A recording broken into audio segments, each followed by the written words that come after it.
Inilah penyebab rezeki kurang lancar dan sulit datang. Hindari dan tinggalkan. Mungkin ada yang pernah merasa dirinya begitu susah rezeki, sudah melakukan berbagai usaha, namun rezeki yang diharapkan kurang lancar. Kebahagiaan yang diinginkan juga terasa sangat jauh. Malah kesusahan demi kesusahan datang silih berganti, seolah hidup ini tidak berpihak kepada kita. Lain halnya saat melihat kondisi orang lain, kita seakan melihat orang tersebut hidupnya begitu mudah. Rezeki mereka terlihat lancar, hidupnya pun terlihat bahagia. Lalu muncullah rasa iri terhadap rezeki orang lain seiring dengan munculnya pikiran negatif, sehingga kita memandang curiga kepada orang lain tersebut. Muncul anggapan kalau uang yang dihasilkan orang lain dari hasil korupsi, dari hasil menipu orang, atau bahkan dia malah bersekutu dengan jin pesugihan karena tidak terlihat bekerja keras, serta dugaan negatif lainnya. Justru yang harus kita lakukan adalah menghilangkan sifat iri dalam diri. Mari sama-sama mengoreksi diri masing-masing. Ini untuk mengetahui apakah kesusahan demi kesusahan yang datang, termasuk kurang lancarnya rezeki kepada kita karena ulah kita sendiri. Allah Subhanahu wa Ta'ala tidak akan menganiaya hambanya dan senantiasa mempermudah jalan hambanya. Namun mengapa seolah rezeki masih saja sulit datang kepada kita? Perhatikan, ada 9 hal yang dapat menyebabkan rezeki kurang lancar. Siapa tahu masing-masing dari kita masih ada yang melakukan hal-hal berikut ini.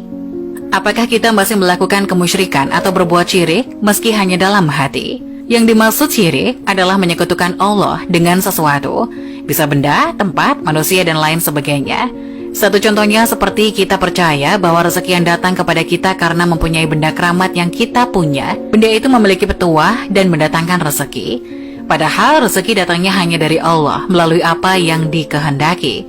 Apabila rezeki datang melalui seseorang, berterima kasihlah kepada Allah dan bersyukurlah kita dipertemukan oleh Allah kepada orang tersebut. Bukan beranggapan yang memberikan rezeki adalah si fulan. Anggapan yang salah adalah kalau tidak karena si fulan, saya tidak bisa apa-apa. Padahal Allah Subhanahu wa Ta'ala yang memberikan rezeki kepada kita semuanya. Berterima kasih kepada si fulan boleh saja asal tidak berlebihan. 2. Perhatikan sholat kita. Misalkan sekarang kita hanya mengerjakan sholat 3 waktu, mulailah melengkapi menjadi 5 waktu. Misal masih malas, paling tidak tambah 1 waktu. Kemudian di hari berikutnya tambah 1 waktu lagi. Pertahankan dengan cara bersegeralah menunaikan kewajiban saat terdengar panggilan azan. Hindari menunda. Luangkan waktu 10 menit untuk menunaikan ibadah sholat karena waktu luang kita semuanya lebih panjang dibanding mengerjakan sholat yang hanya butuh waktu kurang lebih 10 menit. 3. Hindari sebisa mungkin menyakiti hati orang tua. Apabila kita pernah berbuat salah atau mengucapkan pernyataan yang menyakiti orang tua kita, mulai sekarang bangunlah dan minta maaf kepada kedua orang tua kita. Karena ridho Allah Subhanahu wa Ta'ala ada pada ridho orang tua juga. Lalu bagaimana jika orang tua sudah meninggal, sedangkan kita pernah menyakiti hatinya dan belum sempat meminta maaf? Paling tidak doakan mereka dengan doa yang baik dan meminta ampun kepada Allah Subhanahu wa Ta'ala. Sesungguhnya Allah Maha Belas Kasih kepada hambanya. 4. Apakah kita memakan harta yang bukan hak kita?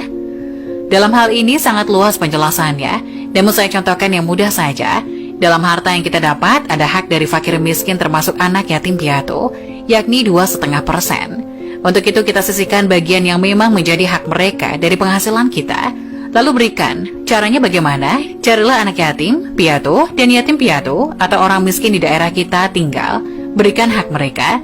Kita tidak perlu malu meski yang kita berikan hanya sedikit, karena berawal dari sedikit, dengan niat yang tulus itulah, awal kita semuanya akan ditambah rezeki yang berlimpah oleh Allah Subhanahu wa Ta'ala. 5. Berdagang dengan tidak jujur. Apabila hendak melakukan jual beli, hendaknya tidak mengurangi takaran, bahkan kalau bisa, lebihkan sedikit takaran dan niatkan untuk bersedekah. Apabila jual beli barang, utarakan sesuai dengan kondisinya. Misalnya jual beli HP bekas, jika ada yang rusak, utarakan saja dan berikan harga yang pantas. Ada yang bilang jujur akan hancur. Perlu juga diketahui kita akan menerima lebih sedikit daripada yang tidak jujur. Tapi yakinlah, kita akan mendapat lebih besar di kemudian hari. Orang yang tidak jujur mungkin akan menerima lebih banyak di awal, akan tetapi setelahnya akan mendapatkan sedikit karena perbuatan kurang jujur yang dilakukannya sendiri. Saran untuk kita semua, jika sifat ini masih ada pada diri kita semuanya, mulailah sedikit demi sedikit kita hilangkan, karena Allah Subhanahu wa Ta'ala